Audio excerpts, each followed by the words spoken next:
Gentlemen, welcome to the Be the Man podcast. This is your host, Greg Denning. Today we're going to talk about really living while you're alive. And if you feel like you're truly taking advantage of this one shot to do life. Statistically, many of you are about halfway through life. Now, I'm not going to settle for that statistic. I actually genuinely want to live past 100 years old, and I'm going to go for it. And I think the health is there, the technology's there. I think everything we need is there, and I'm going to go for it. And so I'm not going to cut out here and settle. I actually heard this just this week. I read a statistic somewhere. It was said that the average age was something, and that number was somewhere in the early 80s, and I was like, wow, that puts me right at half. And I'm like, whoa, that's a sobering idea to think right now in my 40s I'm halfway through life, that my life is halfway over. And it kind of hit me hard. And I don't want to do that. I want to live way longer than that. But even if it were true, have I really lived life? And I got some cool stories and great things to share with you today. But just a quick reminder before we get started, be sure to subscribe to the podcast and the YouTube channel, and you can go leave a rating up to 5 stars and share this with friends and family and colleagues. You can take a screenshot of it and share it. You can just pass along the episodes that really hit home or are relevant for friends, family, colleagues that need it. And really excited to announce the Be the Man app is now available on Apple and will be shortly available for Android. Go out and grab the app. It has a lot of great free training on there and some advanced training that you can purchase. And then ultimately, for those who really invest in themselves and their family and their future, all of the masterclass and tribe will be inside the app, so you can take all the training with you wherever you go, listen to it on the move while you're out running or driving, and the community will be built in there, tracking systems in there. So super excited to make that announcement today. But go out and grab it. The first trainings are all available for free, including my recommended readings, the Be the Man book list. You guys know how much I love reading. I've averaged a book a week for over 2 decades, and books have made all the difference in my life. All right, let's dive in. So my wife and I just returned from a life-altering trip to Portugal. The two of us went and spent almost 2 weeks over there, just us, wandering around, having an amazing adventure. It was incredible. Both of us, while we were there, like, wow, this is better than our honeymoon. Like, it was amazing. Not only romantic and sexy and fun and adventurous and enlivening, but incredible restaurants and great people from all over the world. And I mean, you hear languages and experiences and the beauty of nature and just having new experiences together. It was incredible. Now, I'm sure you've all had experiences like that. Man, if you haven't, that's what we're talking about today. You got to make that stuff happen. We have big adventures and trips all the time. This one was especially transformative. It was incredible. And we actually want to go live over there. We found a spot where we want to go get a place and have a home base. It was amazing. But we came back, and I feel different. I feel changed. And I've had this before, and I actually intentionally want to live this way, that I'm having experiences often that alter me, that change my mindset and my heart set and my skill set, that make me a different person. And I feel like coming back from this one, I feel like a new person. And coming back to our life just after 2 weeks, it felt strange. It seems strange. It's even hard to articulate. But I feel the change in me, as I often do on the life-changing trips. And when you go out and you have an experience like that, and then you come back to your life, it can be hard to transition. And well, it's cool, and I actually value that because you feel the change in you. So you're doing something, you're going along, you're doing life, you step away, right, for a pattern interrupter, a big adventure, a big trip. And some of them are planned, some of them are unintentional, right? If you're in a big accident or natural disaster, or get pulled out into a war zone, or something big happens like that, you've felt that change. And so then what you were doing that seemed all normal and fine, now even moments later, or hours or weeks or months, you come back, and the transition back, that's when you sense that something's changing inside of you. And the cool thing is we have the power to do this often on our own by choice. And as we were flying back to the U.S. from Portugal, we met this family that they were out there having a trip, and there was an older lady. I'm guessing maybe she was in her late 60s, early 70s, and she was talking to us, and she got emotional, got teary-eyed as we were talking about Portugal and travel. And she got emotional, and she's looked at me and she says, "Travel makes you whole."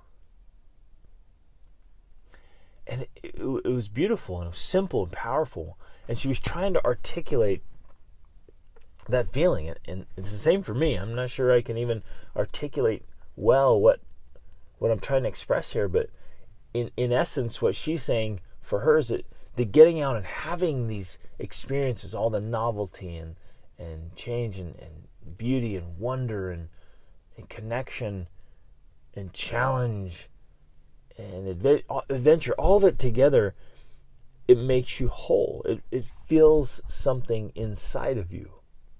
And I hope you do that, gentlemen, and I want to encourage that, invite you, challenge you even, to do those things that get you out of your normal space, out of your comfort zone, and feel something in your soul.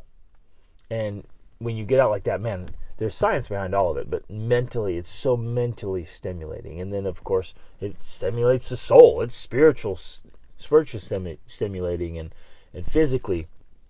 You get out there, and it just, as your whole being, it affects you if you do it well. Now, it is possible, of course, to go out there and just go through the motions of it and not have anything affect you at all because you're numb or missing out, right? You can go through the motions and miss it, but I want you to get out and have experiences that make you feel alive. I don't know why, but since my teens, I've had this deep, intense desire to live an exciting, adventurous life and to avoid the humdrum existence at all costs. I want to live. I want to squeeze the juice out of life. I want to take advantage of every opportunity to really live. Why wouldn't we? Why wouldn't you? If there's a chance to do cool things, why wouldn't you do that? If there are amazing things on this earth, why in the world would you not go see them? That's why when I think through my life list, my bucket list, and I've got it printed out and on my desk in really small print, hundreds of things on there. And I've got that list sitting there on my desk. It doesn't leave my desk. It's right there. And I look at it often, and I have pictures up on my vision board of things I want to see and do. Why wouldn't you? If a place like Iceland exists on this planet, why in the world would you not go see it? It's amazing. Right? If you can go ride ponies in Mongolia, why would you not go? If you can go experience the most unbelievable things that man and God have created, why wouldn't you go? And I guess that's the point I want to drive home. Like, we live on this incredible planet, and there's such awesome people, and the special things they've done. Rachel and I on this trip, we went into Sevilla, Spain, and saw these palaces and gardens and grounds and plazas that they had built, that the Spanish had built, that were just so spectacular. But as we're walking through Sevilla, you get to see the fortresses and the towers that were built with the Moorish influence and the Arabic influence, and this ancient history has been going through that pathway for so long. I actually love reading books from that time period. There's a historical fiction called The Walking Drum that I really love. Actually, The Alchemist by Paulo Coelho is also kind of a historical fiction-ish. Maybe not historical fiction on that one, but a fictional book that's based in Andalusia and then kind of Morocco and that corridor. And again, talking about the books and the libraries that were there and the history that's there. But we got to go see that and experience that and eat amazing food and meet incredible people. We've got to go do this. And we've got to be more intentional about it and set it aside. Now, many of you might already be thinking, well, I can't do that. Oh, lucky for you. Oh, no, I can't pull that off. Or we don't have the money, or I don't have the time, or I can't get this off. We start making excuses before we even try to make it happen. So my invitation to you today is to curb and stop the excuses. And they're pretty reactive. The mind will get really reactive and even creative to try to prevent things that maybe intimidate it or scare it, right? It's their survival brain kicks in. It's, I can't do that. No, I can't. There's no way I can make that happen. And just set that aside and just ask, well, how could I? How could I make that happen? How might it be possible? And let your mind explore that for a moment. How might you go trekking in the Himalayas, which is off the charts transformational, by the way. The Himalayas, there's a special spirit and energy, and there's something unique and beautiful in those mountains. Wow. If you could go on a safari in Africa and see those wild animals, ask you, how could you do that? How could you pull that off? And start thinking for solutions instead of so creatively thinking of excuses. Take your family on adventures. Take your kids on adventures. So, I've got a big road trip coming up this year again. Last year we did a road trip. It was 7 months. It was amazing.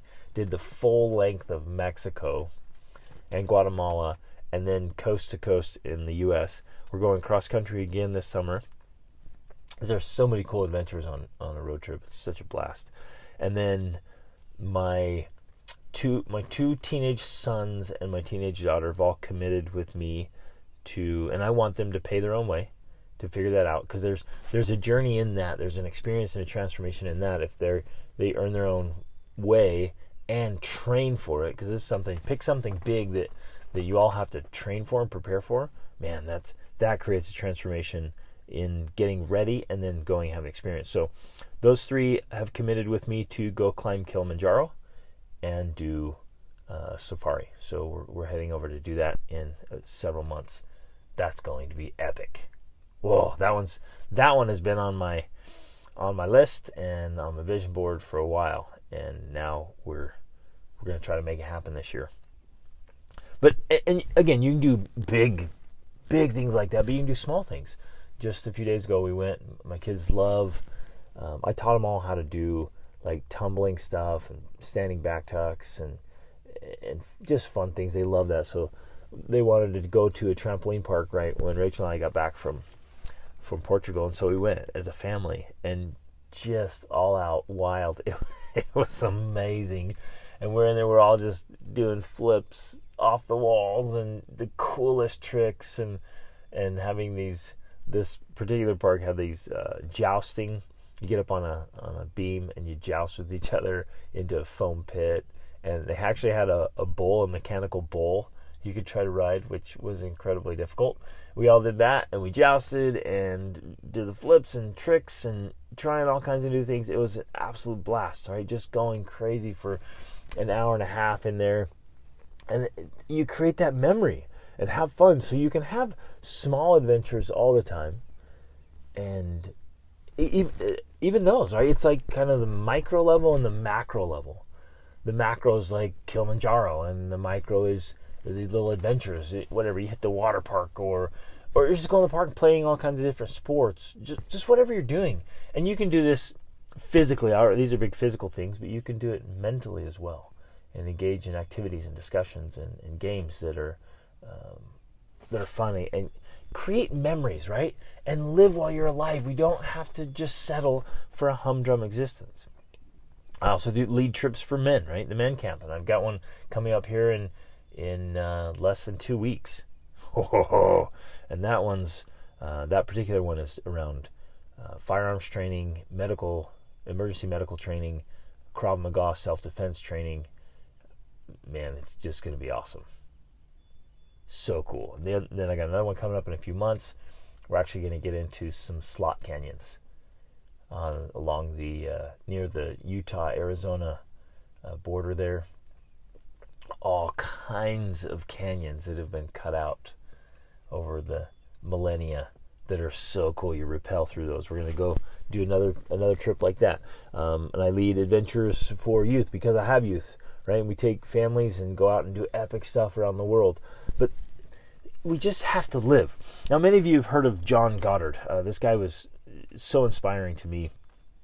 When he was 15 years old, he was in his family's kitchen in California, and he heard his dad's friends having a conversation. They'd come over and they were having a conversation.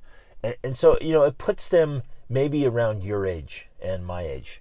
And these men were sitting there talking, and he was a 15-year-old boy kind of overhearing these men say, that they had never really done anything that they wanted to do. They hadn't done the big, great things that they had thought of, right? So they were kind of bemoaning, making the excuses, probably what some of us have done. They're sitting there, I sure wish I'd done that, and oh man, I didn't do that. And it struck him that as a 15-year-old boy, he's like, I don't want to be like that. And it's kind of the challenge and invitation I'm making to you, gentlemen. Don't be like that. Don't be that guy that sits there and makes excuses, especially out loud, where other kids can hear you think that, life just sucks, then you die. That you live some lame existence and you make all these excuses about why you can't live a great life. Don't be that man. Instead, be the man who has unbelievable stories to tell of the incredible adventures you have, and you're setting an example for everyone around you of how to truly live. Well, John Goddard sat down at his kitchen table as a 15-year-old, and he wrote out a list of 127 major goals. These were huge goals of climbing the major peaks in the world, exploring the major rivers of the world, the skills he wanted to acquire, languages, family, on and on, like really cool stuff, anything he could think of. And he went and did it. And then I heard an interview shortly before his death that he had accomplished, I think, 611 major goals, including exploring the major rivers of the earth from source to mouth. I mean, months-long trips and big mountains and the coolest thing, learning to fly airplanes and helicopters and riding motorcycles and lighting a match with a .22 rifle and multiple languages. He had a family of 6 kids. That was kind of his target. I mean, on and on and on. I've got a list. It's worth looking up his list, and he wrote some books. Just a great example of really living life, of setting huge goals, and then instead of just kind of, quote, letting life get in the way like I hear so often, or people say, well, it's just not realistic, you got, and again, you'll use those same excuses if you're not careful. You'll sit there and say, well, no, we've got to be responsible. Well, that's just not, realistic or possible. Not everyone can do that. Well, you're just excusing yourself. And we're not talking about everyone. We're talking about you. What are you going to do about it to make sure you really live? What are you going to make of this one shot you have to be on this earth? You're only here for a small time. How are you going to make the most of it? I want to invite you to maybe see this. It kind of clicked for me one day when I realized this brief sojourn we have on this planet is similar to a short trip you might take to one of the most unbelievable places on earth. What if you had a chance to go, I don't know, to an African safari or to ancient ruins in Central America or the old amazing cities scattered across Europe, or the jungles and mountains in Asia. Man, this earth is so amazing. You can just get a globe. I love globes. You just get it, just spin it, and just look at all the things there are to see and do and experience. But imagine you go to those places and you got a short trip there. What are you going to do to make it count? Would you just sit in your hotel room? If you're on a cruise, let's say you're on a cruise going through the Pacific Islands or through the Mediterranean, would you just stay on the boat? Even worse, would you just stay in your room and look out the window? Or worse, there's a lot of rooms on the boat that don't even have a window looking out, and you just stay in your room the whole time. You're like, yeah, I went on a cruise trip through the Mediterranean. Oh, amazing, what'd you do? Well, I just decided to stay in my room. I watched some videos and stuff and had some food brought into us. It was pretty cool. And you miss out. I mean, that's what some of you are doing. You're on this cruise trip, so to speak, through life in the most incredible places, and you're just staying home. You're not going anywhere. You're not doing anything. The only traveling you do is to the office. And some of you are doing that virtually now, so you don't go anywhere. You don't do anything. And so I want to invite you to see your life like that. Well, if you're here for 100 years, or even if you get up to 120, that's such a short time. We have this brief chance to experience life here. Don't just sit in the hotel room, or don't just stay on the cruise ship. Don't just view your life from the sidelines, from the bleachers. Too many of you just aren't leaving your house enough. You're not being active enough. You're not being proactive enough. You're not experiencing all that life has and all that life is. It's just around you. It's all around you. And no, I want to kind of make a call out here. No cheap substitutes, like watching others live great lives. That's why we get into sports sometimes and movies, because it is inspiring and it is stimulating to watch other people be the hero, right? The hero of their story. And it is inspiring and encouraging, and it's great to do that. It's great to watch those as an inspiration and reminder for you to live your story, for you to be the hero of your adventure. But not so that you don't have to be the hero, where you can, stay safe. It's so much safer in the bleachers, isn't it? There's nothing really to risk there. You don't risk failing or missing the shot or being knocked down. It's so safe and comfortable, right? It's so safe to watch a documentary about some cool place than it is to actually get out and go and risk things going sideways on you, or being difficult or exhausting or hard, right? And uncomfortable and challenging. So yeah, let's just watch a little Netflix series about Kilimanjaro. That way we don't have to train and grind and risk, not summiting. Oh man, that'd be so hard. So yeah, let's just stay back and watch a show. And in many ways, that's what you're doing. It's some kind of cheap substitute. So my invitation to you is to set a standard. No cheap substitutes for really living. Get off the bleachers. Get on the court. Get in the field. Risk things. Right? The reality is that you're risking everything because you're not really living. So it's this little kind of mind game there, and it's ultimately a lie. You feel like you're avoiding risks by not taking risks. But like I just said, and it's worth repeating, the truth is you're risking everything because you're not really living. You're watching other men be the hero of their own story while you're being some passive observer of yours.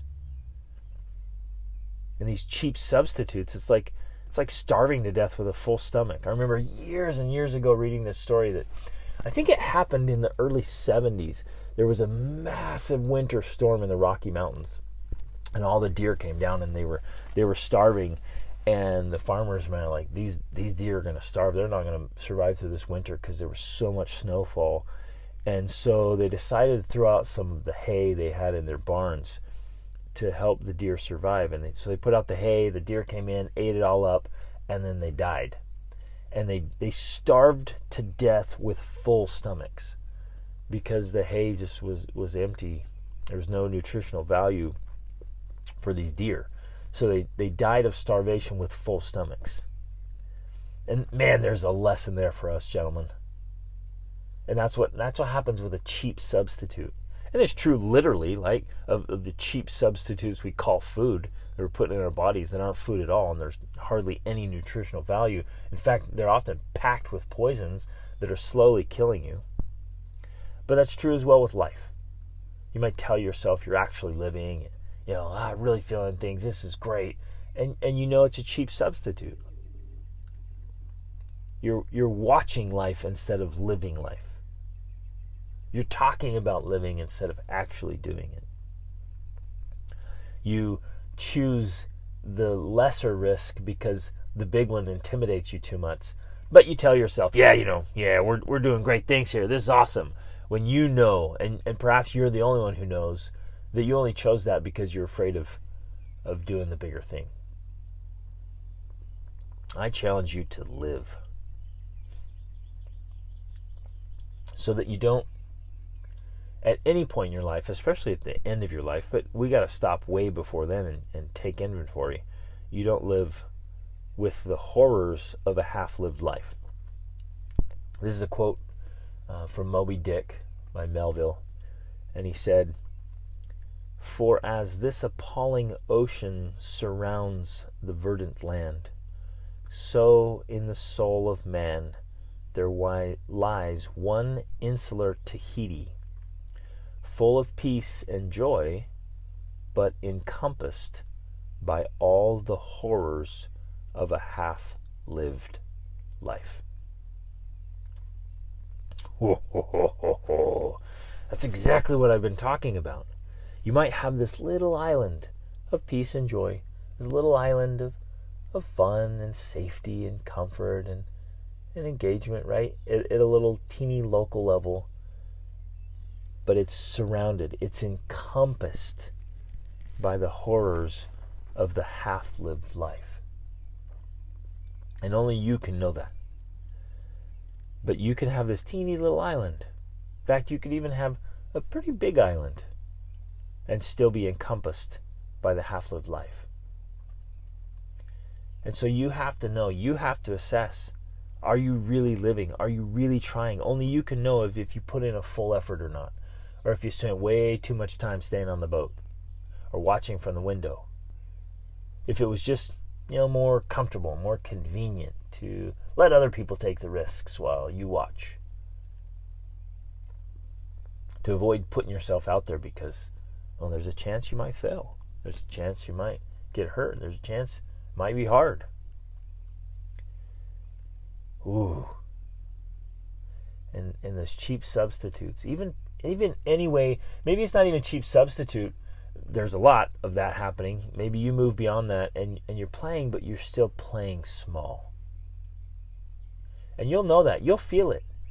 Because it gets you in the soul. Anytime you and I live below what we're capable of doing, it eats us up inside. A lot of you have this internal conflict and torment because you know you're living below your potential. Ooh. Maybe you're not whole. And you're not feeling truly alive. But you think you are. Because you're often not experiencing the contrast of being truly alive often enough. Right? So you stay in the room and you stay on your little island and you think, no, this is great, man. I'm living. And you look around at your neighbors and friends and family like, nah, this is life. Woohoo! Yeah. But when you feel the contrast, and I think that's what really struck me again on this trip coming back, you feel the contrast coming back. Like it's hard to transition back into the life you were just comfortable with because you know something has changed in you. You're not the same. It has altered you. And if you don't do that often enough, you start to forget. And you get thinking that, yeah, the hotel room's sweet, man. And every once in a while, I'll go down to the lobby or down to the restaurant. This is great. Yeah, we're really living. And yet you never leave the hotel or the boat.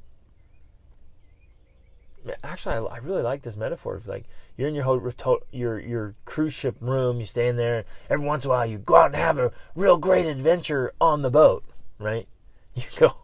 You go down to the cool restaurants or to the shows that are available. You go up on the deck and, you do all these fun things. Man, we're really living. Yeah, we're experiencing the Mediterranean. No, you're not.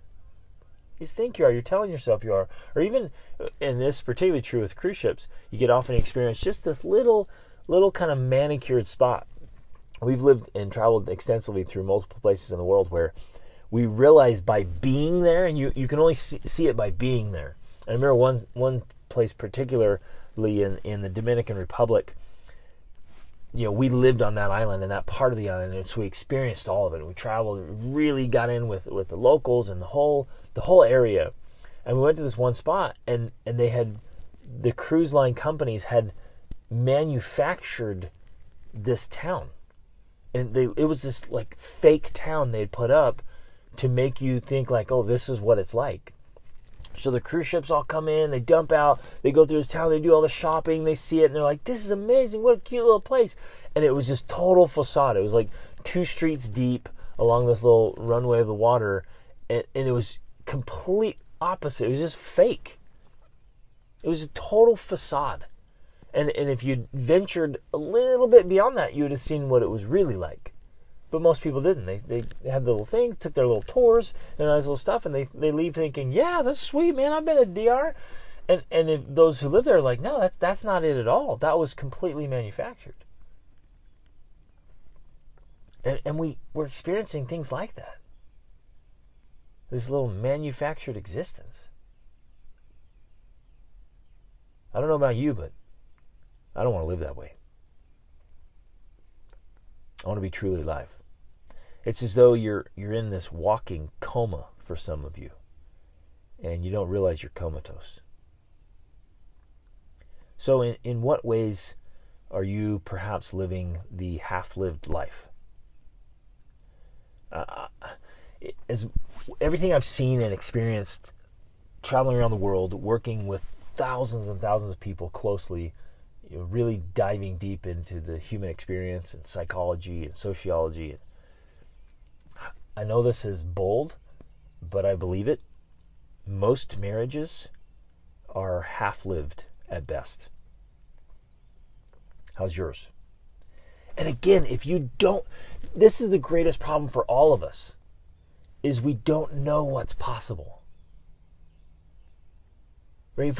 If you've never been exposed to what's actually possible, then you think you're living what's possible. And I know that's a challenging idea, because even trying to wrap your head around that, you're like, okay, what? You might think, yeah, no, I'm really living. And I'm saying this for me as well. I'm like, okay, what don't I know yet that's keeping me where I am? So I'm staying here because I think this is the upper limit of where it is, where if I was exposed to even more, if I knew what was possible. That's why I'm constantly reading and curiously asking questions and meeting people all across the world who are way better than me. I love working with, training with, being around people who are smarter than me in their field and subject, who are stronger than me in their area of domain, right? I love working out with stronger guys, or running with faster guys, or having conversations with people who really challenge me intellectually because they know their stuff in their field. I love that because it exposes me to what's possible. And when I've been exposed, when I know what's possible in a certain area, then I can chase it, right? But most marriages are half-lived at best.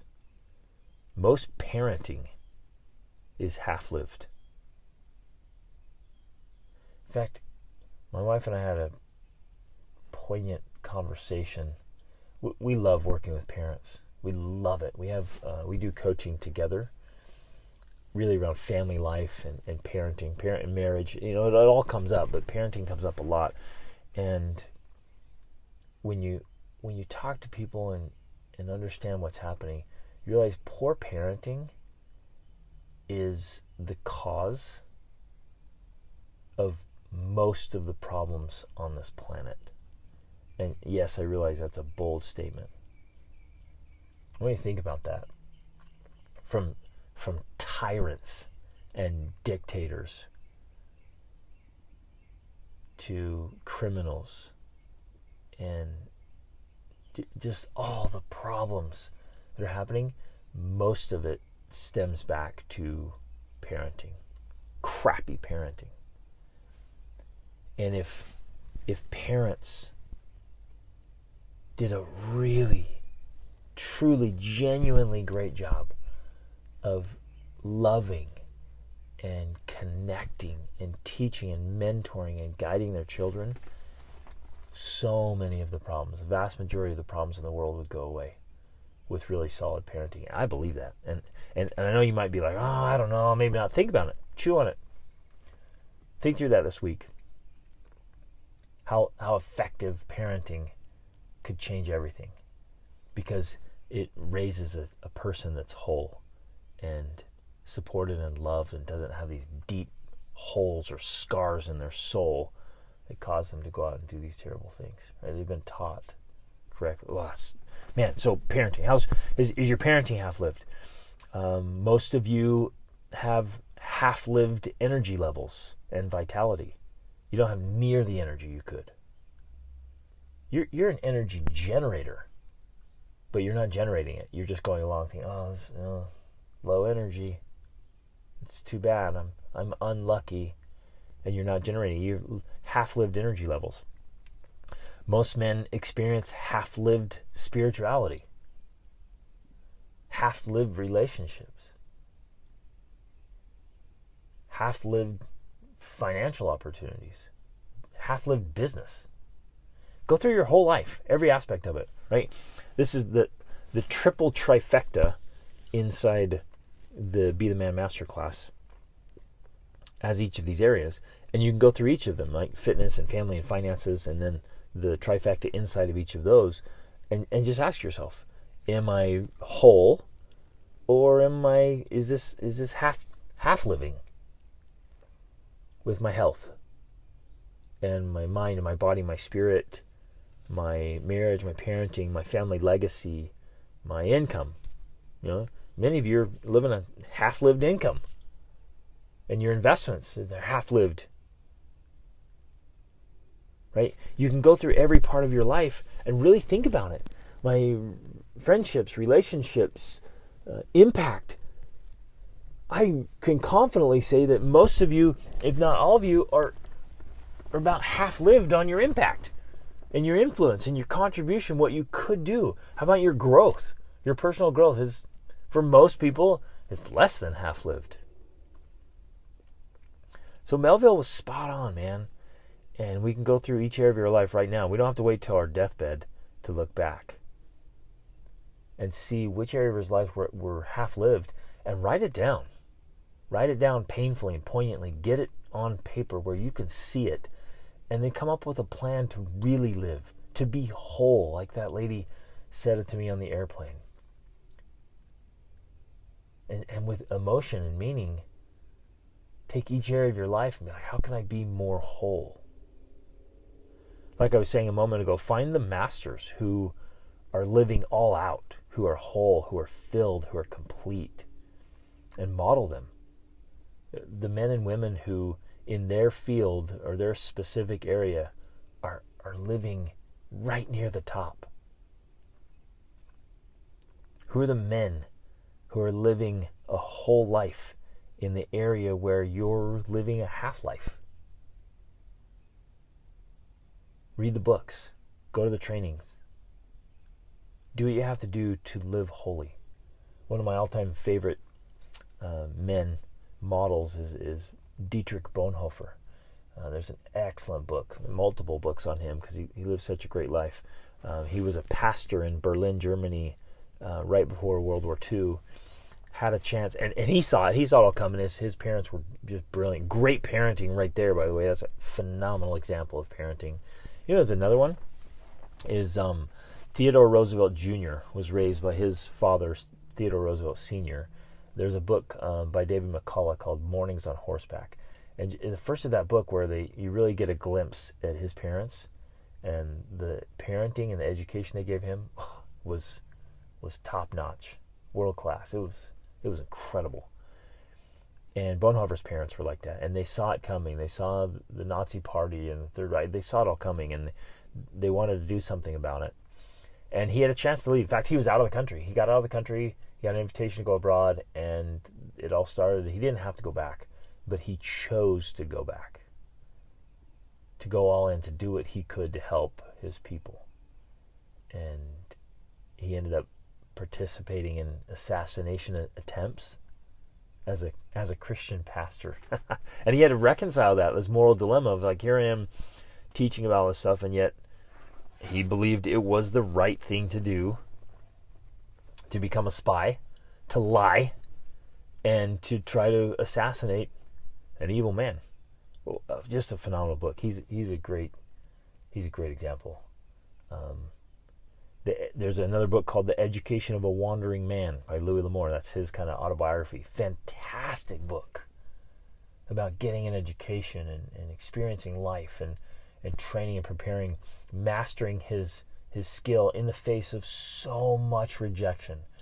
Just failed attempts and rejection time after time, and he just would not let up. He was dead set on succeeding, and he did massively. And his books are excellent examples. He was a great historian, and he would just weave the history he went out and researched into his stories. It was fantastic. There's a series called the Sackett series. There are 19 books, just kind of set in the Western migration. So he's telling this historical fiction of starts leaving England, coming over, and then moving all the way west, right? And he weaves in the history with his characters and always teaching about how to be men and how to be great dads, and just great stuff there. Don't be, well, so those are some examples. There's so many great examples. But don't be afraid to model fictional characters either, like Abbe Faria from The Count of Monte Cristo. How he mentored Edmond Dantes is excellent. And Bishop Myriel from Les Mis, right? The first 100 pages of Les Miserables is all about how the bishop became the bishop, how he became a man of such great light that ultimately he could reach a man like Jean Valjean that had fallen in such darkness with no education, a rough start, and 19 years of hard labor in prison, right? Find these men, real or fictional, who are really living. And commit, gentlemen, commit right now to really live life while you're alive, to get the most of it on the short time you're here on this earth, to squeeze the juice out of life, to experience what's possible. Make your list. Add to your list if you already have it. Get it out and commit to it. So, set timelines and deadlines. Put it on the calendar. Make it happen. And make it big. I mean, there's so much to see and do and experience on this world. The problem is, like, you may not be able to do it all. But do as much as you can. And do it as soon as you can. And do it with your family. Make sure you're raising your kids to really live. That your marriage is not a little half-lived marriage. It's a full, complete, whole, extraordinary marriage. Don't be the half dad with half-lived parenting. Be all in, man. Fully engaged. Give your kids what they deserve. Be the dad they deserve. The best dad you can be. Go through your whole life and stop living that half-lived life. Get out and make it happen, gentlemen. Go all in. Whoa. Go all in. Be the man. Whoa. Thanks for listening, fellas. It's important to do this, and it's the right thing to be spending your time and effort with media like this, right? Watching videos and listening to podcasts like this and great books where you're trying to be better. You're trying to level up. You're trying to maximize your potential. So remember to subscribe and share this. Take a screenshot, pass it along, share it with the friends, family, colleagues. Go ahead and leave a rating up to 5 stars. And grab the app again. And if you're ready and you're ready to invest and level up in every area of your life, consider joining us in the Be the Man Masterclass and Tribe. Thanks for being here, gentlemen. Genuinely love this. I love this work. I love working with good men like you, and all of us striving together to be the best we can and live full, whole lives. Be the man.